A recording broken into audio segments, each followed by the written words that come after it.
Voltamos aos manuscritos de Santa Teresinha do Menino Jesus e da Sagrada Face. As irmãs mais velhas de Santa Teresinha. Devemos 2 dos textos de valor inestimável. Irmã Maria do Sagrado Coração, uma das irmãs, fez o relatório por ocasião do processo. Ela sabe da origem desse manuscrito, a história de uma alma e de seu estado de integridade. Uma noite de inverno, depois das matinas, estávamos nos aquecendo, reunidas com Irmã Teresa, Irmã Genoveva e nossa reverenda Madre Priora, Inês de Jesus. Irmã Teresa contou 2 ou 3 passagens da sua infância. Disse eu então à nossa Madre Priora, Inês de Jesus: será possível que a deixe escrever pequenas poesias para agradar a umas e outras, a que nada escreva para nós sobre todas essas recordações de infância? Vereis, é um anjo que não ficará muito tempo na terra, e teremos perdido todos esses menores tão interessantes para nós. Nossa Madre Priora hesitou inicialmente e, a instâncias nossas, disse para a serva de Deus, Teresinha, que gostaria de receber no seu aniversário o relato de sua infância. E nessa abençoada noite, certamente por obra do Espírito Santo, Santa Teresinha foi autorizada a escrever aquilo que seu coração amoroso e puro trouxe à sua santamente. Mais tarde, vendo a irmã Teresa muito doente, Madre Inês de Jesus persuadiu a reverenda Madre Maria de Gonzaga, então priora, a fazer a irmã Teresa escrever a história de sua vida religiosa, que é a segunda parte do manuscrito. Enfim, eu mesma lhe pedi durante o último retiro, em 1896, que escrevesse o que eu chamava de sua pequena doutrina. Escreveu e acrescentamos estas páginas como terceira parte, quando se imprimiu a história de sua vida. Madre Inês informa: no início de ano de 1895, 2 anos e meio antes da morte de Irmã Teresa, e confirma o relato de Maria do Sagrado Coração, sem porém mencionar a presença de Irmã Genoveva. Informa que Teresa ria como se tivéssemos zombado dela e prossegue: a serva de Deus Teresinha pôs mãos à obra por obediência, pois eu era então sua Madre Priora. Escreveu apenas durante seus tempos livres e entregou-me seu caderno em 20 de janeiro de 1896 para meu aniversário. Eu estava na oração noturna. Ao dirigir-se para a cadeira de couro, Irmã Teresa do Menino Jesus ajoelhou-se, entregou-me esse tesouro. Respondi-lhe com um simples aceno de cabeça e coloquei o manuscrito sobre nossa cadeira sem abri-lo. Só tive tempo de lê-lo após as eleições nesse mesmo ano, na primavera. Notei a virtude da serva de Deus, pois depois do seu ato de obediência, não se interessou mais por ele. Nunca me perguntou se eu tinha lido seu caderno, nem o que pensava dele. Um dia disse-lhe que não tinha tido tempo de lê-lo. Não me pareceu nem um pouco contrariada. Achei seus relatos incompletos. Irmã Teresa do Menino Jesus insistira particularmente em sua infância e primeira juventude, como eu lhe havia pedido. Uma vida religiosa está apenas esboçada. Pensei quanto era deplorável não ter ela redigido com desenvolvimento igual o que dizia respeito à sua vida no Carmelo. Entre mentes, deixara eu de ser a priora e Madre Maria de Gonzaga assumir o cargo.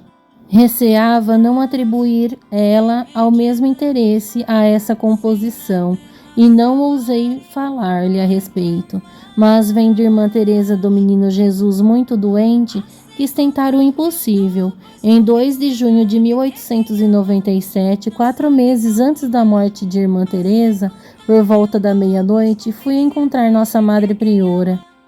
Madre, disse-lhe, é-me possível dormir antes de confiar-vos um segredo? Quando eu era priora, Irmã Teresa escreveu para me agradar por obediência algumas recordações de sua infância. Reli aquilo outro dia, é agradável, mas não podereis extrair disso muita coisa para ajudar-vos a escrever a carta circular, depois da morte dela, pois não há quase nada sobre sua vida religiosa. Se lhe ordenasses, ela poderia escrever alguma coisa mais séria. Não duvido o que teríeis seria incomparavelmente melhor do que aquilo que eu tenho. Deus abençoou minha iniciativa e na manhã seguinte nossa madre ordenou à irmã Teresa do Menino Jesus que continuasse o relato. Sua irmã Celina, irmã Genoveva de Santa Teresa, que recebia comunicação dos pequenos cadernos do manuscrito A, à medida em que se escreviam, dá referências interessantes sobre a maneira de Teresa trabalhar. Não tinha nenhuma segunda intenção quando iniciou seu manuscrito. Escreveu apenas por obediência, esforçando-se, porém, por relatar certos fatos específicos de cada membro de sua família, a fim de agradar a todos, com esse relato das recordações de sua juventude. Seu manuscrito era, na verdade, lembrança de família, exclusivamente destinada às suas irmãs. É o que explica a naturalidade familiar com quem foi escrito e certos pormenores infantis diante dos quais sua pena teria recuado se tivesse previsto que esse escrito iria extrapolar o círculo fraterno. Só escrevia às pressas durante os poucos momentos livres que lhe deixavam a regra e suas ocupações junto às noviças. Não fez rascunho nenhum escrevendo ao correr da pena, e mesmo assim seu manuscrito não contém rasuras. A descrição de Celina mostra bem que os manuscritos assemelham-se mais ao gênero epistolar que ao de notas íntimas, para não dizer de tratados de espiritualidade. Portanto, uma orientação de leitura é muito importante, porque explica não só o encanto e a espontaneidade do estilo de Teresa, mas também a irradiação contagiosa de uma personalidade transparente ao amor e à graça de Deus. Teresa redigiu os manuscritos A e C por obediência às suas prioras. O manuscrito B, a pedido de sua irmã Maria do Sagrado Coração. Ela, pessoalmente, não tivera a ideia de deixar vestígios escritos de suas recordações e pensamentos. Contudo, suas cartas e poesias eram para ela o meio de expressão de um modo de difundir seu amor a Cristo.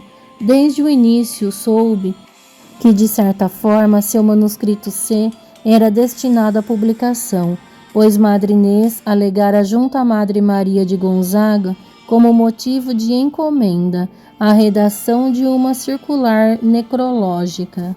Teresa levou essa ideia de publicação muito a sério e multiplicou as ilusões de suas últimas conversas, em parte provavelmente para levantar a moral de suas irmãs. Mas o tempo passa, mas ela se interessa por essa obra póstuma. No seu leito de morte, atribuía grande importância a essa publicação e via nela o meio de apostolado. É preciso publicar o manuscrito sem maiores delongas depois da minha morte. Se demorardes e cometerdes a imprudência de falar dele a quem quer que seja, exceto a nossa madre, o demônio amar-vos-á 1000 obstáculos para impedir essa publicação tão importante. Se, porém, fizerdes o possível para não deixá-la entravada, não temais as dificuldades que puderdes encontrar. Para a minha missão, como para a de Joana d'Arc, a vontade de Deus será cumprida apesar do ciúme dos homens. Pensas, então, que é por esse manuscrito que ajudarás as almas? Sim, é um meio do qual Deus servirá para atender-me. Ajudará toda a espécie de almas, exceto as que estão em via extraordinárias. Santa Teresinha instituiu Madre Inês sua editora. A madre declarou sobre juramentos que Santa Teresinha lhe disse: Madre, tudo o que achardes por bem cortar ou acrescentar no caderno da minha vida, sou eu quem o corta ou acrescenta. Lembrai-vos disso mais tarde, e não tenhais escrúpulo nenhum a esse respeito.